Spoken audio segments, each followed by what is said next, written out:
Hello विद्यार्थी मित्रों, तो केम छो मजामां। तो ट्रेन योर ब्रेन चैनल में तमारुं स्वागत है। तो आजनो आपणो विडियोनो टॉपिक है कि स्मार्ट रीते वांचन केवी रीते करवुं। तो शुं वधारे वांचन करवाथी वधारे मार्क्स आवे छे? तो कि ना, आ वात खोटी छे। साची रीते अने सारी दिशामां वांचन करवाथी वधारे मार्क्स आवे छे। तो आज हूँ तमने एवी 5 टेक्निक कहीश कि जेने तमे फॉलो करशो तो तमारा मार्क्समां 100% वधारो थशे। तमे जोयुं हशे कि तमारा क्लासना केटलाक विद्यार्थी हशे जे परीक्षाना थोड़ा समय पहला वांचन करे छे अने परीक्षामां सारा मार्क्स मेळवे छे। खबर छे आवुं केम थाय छे? कारण के ए विद्यार्थी स्मार्ट रीते वांचन करे छे। हवे तमे विचारता हशो कि स्मार्ट रीते वांचन थाय केवी रीते, तो ए ज आजे हूँ तमने कहेवा माटे आव्यो छुं। तमने 5 टेक्निक कहीश कि जेनी मदद तमे स्मार्ट रीते वांचन करशो। तो आ 5 टेक्निक तमे फॉलो करशो तो तमारा परीक्षामां 100% मार्क्स वधशे अने तमे सरळताथी ओछा समयमां तमारा क्लासना टॉपर बनी शकशो। तो एक एक करीने दरेक टेक्निक तमने समजावीश। तो पहली टेक्निक समजावुं एनी पहला एक मस्त वार्ता कहूँ छूं, तमे ध्यानथी सांभळजो। आ वार्ता छे एक शाळानी अंदर शिक्षक एक क्लासरूममां आवे छे अने क्लासनी अंदर आवीने दरेक विद्यार्थीने एक अघरो प्रश्न आपे छे। एवो अघरो प्रश्न आपे छे कि क्लासनो एक पण विद्यार्थी सॉल्व करी शकतो नथी। 10-15 मिनिट सुधी दरेक विद्यार्थी बैठा रहे छे अने प्रश्नने सॉल्व करवानो प्रयत्न करता रहे छे, पण कोई विद्यार्थी ए प्रश्नने सॉल्व करी शकता नथी। एना पछी शिक्षक शुं करे छे? बे टॉपर विद्यार्थीने पोतानी पासे बोलावे छे अने टॉपर विद्यार्थीने कहे छे, तमाराथी आ अघरो प्रश्न सॉल्व ना थई शक्यो, कोई वांधो नहीं, हवे तमने एक सरळ प्रश्न आपું છું, आ सरळ प्रश्न तमे सॉल्व करवानो प्रयत्न करो। हवे ए टॉपर विद्यार्थी आ सरळ प्रश्नने सॉल्व करवानो प्रयत्न करे छे, पण एमनाथी ए सरळ प्रश्न पण सॉल्व थई शकतो नथो। हवे निराश थई जाय छे अने पोतानी बेंच पर जईने बेसी जाय छे। हवे शिक्षक शुं करे छे? ए जे अघरो प्रश्न हतो एने बोर्ड पर सॉल्व करावे छे અને બધા વિદ્યાર્થીને સમજાવી દે છે કે આગળનો પ્રશ્ન છે આવી રીતે સોલ્વ થાય છે, એટલે કે એનો ઉકેલ બધાને સમજાવે છે।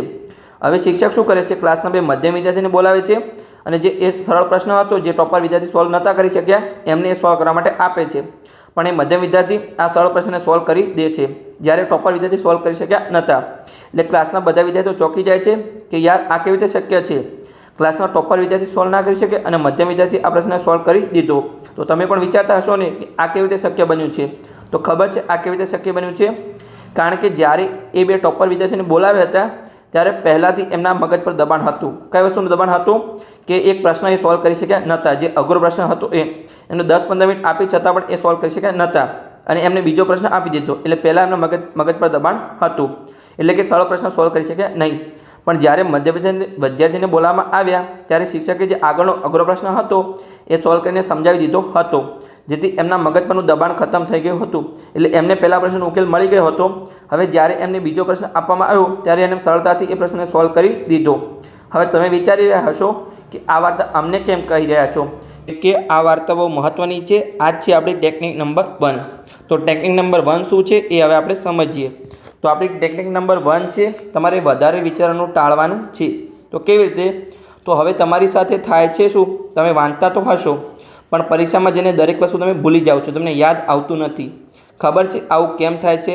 तमे वांचन तो करी रह्या छो पण तमे वधारे विचारो पण करो छो, जेम के मारे केटला मार्क्स आवशे, जो परीक्षामां सारा मार्क्स नहीं आवे तो शुं थशे, मारा माता पिता माराथी नाराज थई गया तो, मारा संबंधीओ मने शुं कहे छे, मारी जो पसंदगी नहीं थई तो शुं थशे।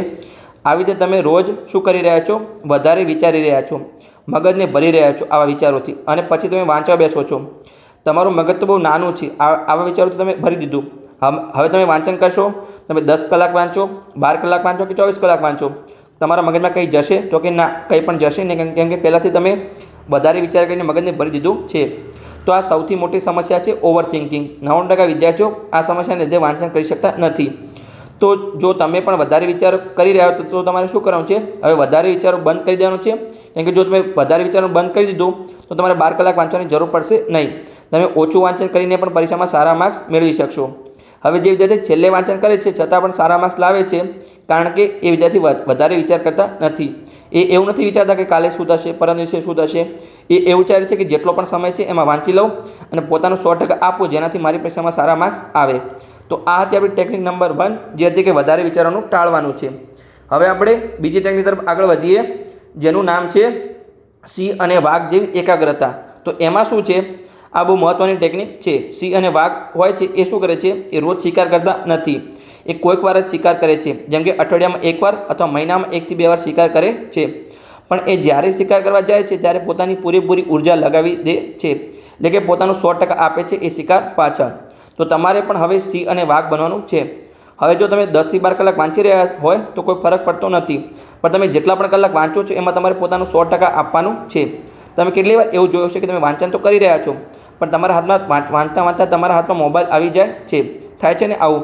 તમે કેટલી વાર તમારી સાથે એવું પણ થયું છે કે તમે રૂમની બહાર પાણી પીવા ગયા છો અને તમે પાછા ક્યારે આવો છો? 1-2 કલાક પછી તમે પાછા આવો છો. કેટલી વાર તમારી સાથે આવું પણ થયું હશે? થાય છે ને આવું? એટલે કે તમે વાંચન તો કરી રહ્યા છો, પણ તમે સારી રીતે વાંચન કરી શકતા નથી. તો જો આજથી તમારે શું ફોલો કરવાનું છે? તમારે આ ટેકનિકને ફોલો કરવાની છે. સિંહ અને વાઘ જેવી તમારે એકાગ્રતા લાવવાની છે. એટલે કે તમારે વધારે નથી વાંચવાનું. તમે 4 કલાક વાંચો, 5 કલાક વાંચો અથવા 6 કલાક વાંચો, તમે જેટલું પણ વાંચો એમાં તમારે એકાગ્રતા થઈને વાંચવાનું છે. તો આ સમય છે હવે તમારે તપસ્યા કરવી પડશે. દરેક વસ્તુને તમારે ભૂલવી પડશે. તમારે મોબાઈલને દૂર રાખી દો. રૂમની અંદરથી રૂમને તમે બંધ કરી દો અને રૂમની અંદર કોઈને પણ તમારે આવવા દેવાના નથી. જે પણ બુક અથવા પેન તમારે લઈને બેસી જવાનું છે અને એકાગ્રતા સાથે તમારે વાંચવાનું છે. તમારે આ સમય ડિસ્ટ્રેક્શન એકદમ 0 કરવું પડશે. તો આ હતી આપણી ટેકનિક નંબર 1, સિંહ અને વાઘ જેવી એકાગ્રતા. હવે આપણી ત્રીજી ટેકનિક છે જેનું નામ છે ટાઈમ મેનેજમેન્ટ. તમે હવે કહો છો ને કે સમય જ નથી, પરીક્ષા બહુ નજીક છે, આટલો ઓછો સમય છે, કેવી રીતે થશે? એટલે કે તમે ટાઈમ ટેબલ બનાવીએ છીએ પણ ટાઈમ ટેબલ ફોલો કરી શકતા નથી. આવા તમારા મગજમાં ઘણા પ્રશ્નો હશે. તો હવે ધ્યાનથી તમે સાંભળો. હવે તમને કોણ કહી રહ્યું છે કે ટાઈમ ટેબલ બનાવો? તો તમે કહેતા હશો બધા કહે છે ટાઈમ ટેબલ બનાવવું બહુ જરૂરી છે. તો હું તમને કહું છું કે આજે તમારે ટાઈમ ટેબલ બનાવવાનું નથી. પરીક્ષાના થોડા દિવસ પહેલાં તમારે ટાઈમ ટેબલ બનાવવાની કોઈ જરૂર નથી. તો તમારે શું કરવાનું છે? દરરોજ તમારે લક્ષ્ય લખવાનું છે. ઉદાહરણ આપીને સમજાવું છું કે તમે કેવી રીતે ટાઈમ ટેબલ બનાવતા હશો કે આજે 10 થી 11 આ વાંચીશ, પછી 11 થી 12 હું આ વાંચીશ. તમે આવા ટાઈમ ટેબલ બનાવતા હશો. તો તમારે આવી રીતે હવે ટાઈમ ટેબલ બનાવવાનું નથી. હવે તમારે લક્ષ્ય બનાવવાનું છે. તમારે દરરોજનું લક્ષ્ય લખવાનું છે કે આજે આ ચેપ્ટર પૂર્ણ કરવાનું છે. કંઈ પણ થઈ જાય આ ચેપ્ટર આજે ખતમ કરીને જ ઊંઘીશ. તો આવું સમર્પણ તમારામાં આવી ગયું ને તો તમને સારા માર્ક્સ લાવતા કોઈ પણ રોકી શકશે નહીં. તો તમારે શું કરવાનું છે? લક્ષ્ય લખો અને એને પૂર્ણ કરવાનો પ્રયત્ન કરો. હવે તમે શું કહેશો કે લક્ષ્ય તો લખીએ છીએ પણ અમે પૂર્ણ કરી શકતા નથી, અમારી પાસે ટાઈમ જ નથી. તો શાંતિથી સાંભળો, તમારી પાસે ટાઈમ તો બહુ છે. વિદ્યાર્થી જીવનમાં તમારે વાંચવા સિવાયનું કોઈ પણ કામ નથી. તો તમારે હવે કેવી રીતે ટાઈમ ટેબલ બનાવવાનું છે? તો તમે પહેલાં કેવી રીતે ટાઈમ ટેબલ બનાવતા હતા કે 10 થી 11 વાંચીશ, 11 થી 12 વાંચીશ, તમે વાંચવાનું ટાઈમ ટેબલ બનાવતા હતા. હવે તમારે વાંચન સિવાયનું ટાઈમ ટેબલ બનાવવાનું છે. જેમ કે તમે વાંચતા તો તમારે જમવા માટે 10 થી 11 હું જમીશ, આ ટાઈમે હું બહાર રમવા માટે જઈશ. તમારે બીજા સમય માટે તમારે ટાઈમ ટેબલ બનાવવાનું છે અને બાકીના સમયમાં તમારે વાંચવાનું છે. એટલે વિદ્યાર્થી જીવનમાં તમારે વાંચવા સિવાયનું કોઈ પણ કામ હોવું જોઈએ નહીં. અને જે પણ તમે કામ માટે સમય નીકળો એના માટે તમારે ટાઈમ ટેબલ બનાવવાનું છે. તો સમજણ પડી ગઈ? આ હતી આપણી ટેકનિક નંબર 3 જેનું નામ હતું ટાઈમ મેનેજમેન્ટ. હવે આપણી ચોથા નંબરની ટેકનિક છે જેનું નામ છે quality is greater than quantity. તો હવે તમારી સૌથી મોટી મૂર્ખતા શું છે? તમે શું કરો છો? દરેક વસ્તુને વાંચવાનો પ્રયત્ન કરો છો. હવે તમે વિચારો છો કે આ તો મગજ એક મશીન છે, આમાં દરેક વસ્તુ ભરી લઉં. તમે પરીક્ષા માટે શું કરો છો? 1 મહિના કરતાં પણ ઓછો સમય હોય છે ત્યારે પણ તમે શું કરો છો? દરેક વસ્તુને વાંચવાનો પ્રયત્ન કરો છો કે યુટ્યુબમાં 1 શોટ જોઈ લઉં, નોટ્સ પણ વાંચી લઉં, આ બુક્સમાં પણ વાંચી લઉં, પેલી બુક્સના MCQ પણ કરી લઉં. દરેક વસ્તુ તમે વાંચવાનો પ્રયત્ન કરો છો. હવે તમે વાંચવા બેસો છો ત્યારે દરેક વસ્તુ વાંચો તો છો, પણ તમારું મગજ ભરાતું જાય છે. હવે તમારું મગજ પરીક્ષા સમય શું થઈ જાય? તમારું મગજ હેંગ થઈ જાય છે, કેમ કે તમારે દરેક વસ્તુ મિક્સ થઈ જાય છે. આ પ્રશ્ન પહેલા પ્રશ્નમાં, પહેલા પ્રશ્ન આ પ્રશ્નમાં. બીજા દિવસે તમે પરીક્ષા આપવા જાઓ છો ત્યારે તમે પરીક્ષામાં કંઈ પણ યાદ આવતું નથી. યાદ પણ કેવી રીતે આવશે? કેમ કે તમારું પૂરું મગજ ભરાઈ ગયું છે અને તમે લખશો પણ કેવી રીતે? તો હવે તમારે કરવાનું શું છે? કલ્પના કરો કે તમારી પરીક્ષામાં કોઈ પણ વિષયના 10 ચેપ્ટર હોય, તો તમારે શું કરવાનું છે? તમારે 10 ચેપ્ટર નથી કરવાના, તમારે 8 જ ચેપ્ટર કરવાના છે. પણ 8 ચેપ્ટર તમે એવી રીતે વાંચીને જાઓ કે આ ચેપ્ટરમાંથી દરેક પ્રશ્ન તમે સારી રીતે લખીને આવી શકો. અને એક બીજી સલાહ છે કે છેલ્લા સમયે તમારે નોટ્સ બનાવવાની નથી. હવે છેલ્લા સમયે તમારે ક્યારે પણ નોટ્સ બનાવવાની અને આ ભૂલ તમે પણ કરતા નહીં. હવે આપણી છેલ્લી ટેકનિક છે 5મા નંબરની ટેકનિક. તો આપણે જોઈએ કે એ ટેકનિક શું છે. તો એ ટેકનિક છે કે શા માટે તમારે કરવું છે? તમારો વાય ક્લિયર હોવો જોઈએ.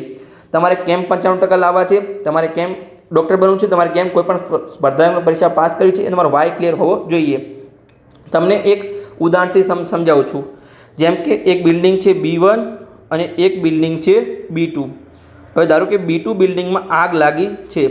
હવે તમને હું કહું કે તમારે આ B2 બિલ્ડિંગમાં જવાનું છે, તમને 10 લાખ રૂપિયા આપો, છતાં પણ તમે જશો નહીં. પછી કંઈક 20 લાખ રૂપિયા આપો, તમે જાઓ, છતાં પણ તમે જશો નહીં. હવે તમને કહું કે B2 બિલ્ડિંગના બીજા માળે તમારા માતા પિતા છે, એમને તમારે બચાવવાના છે, તો પૈસા નહીં આપો છતાં પણ તમે B2 બિલ્ડિંગમાં જશો. તો તમને શું સમજણ પડી કે જો પહેલાં તમારી જીવન ઇમ્પોર્ટન્ટ હતું, હવે તમારું વાય ક્લિયર, તમારા માતા પિતા છે એટલે તમારે વાય છે એટલે તમારે જવાનું છે. સમજણ પડે કે તમારે શા માટે કરવું છે, તમારે વાય ક્લિયર હોવો જોઈએ. તમારો જે પણ વાય હોય તમારે કોમેન્ટ બોક્સમાં લખવાનું છે. જેમ કે તમારા માતા પિતાને ગર્વ કરાવવું છે, તમારે સમાજમાં આત્મસન્માન મેળવવું છે, તમારો જે પણ વાય હોય તમારે કોમેન્ટ બોક્સમાં લખવાનું છે. હવે તમે અહીંયા સુધી વિડીયો તો જોઈ લીધો, તમે 5 ટેકનિકને તમે જોઈ લીધી, પણ તમને આ 5 ટેકનિક વિડીયો પછી તમને યાદ રહેશે નહીં. તો 5 ટેકનિક એક પેજમાં લખી લો અને આને ફોલો કરવાનો ટ્રાય કરો. તમે ફોલો કરશો તો તમારા માર્ક્સ ઇન્ક્રીઝ થશે. એટલે તમારે ખાસ તમે વિડીયો જોવાથી કંઈ ફાયદો નહીં થાય, પણ તમારે ટેકનિકને ફોલો કરવી પડશે. એટલે તમારે યાદ રાખીને ફોલો કરવાનો પ્રયત્ન કરવાનો છે. અને જો આ વિડીયોથી કંઈ પણ શીખવા મળ્યું હોય તો તમારા એક મિત્રને વિડીયો જરૂર શેર કરો અને ચેનલને પણ અવશ્ય સબસ્ક્રાઈબ કરો. મળીએ આપણે આવા જ એક વિડીયો સાથે.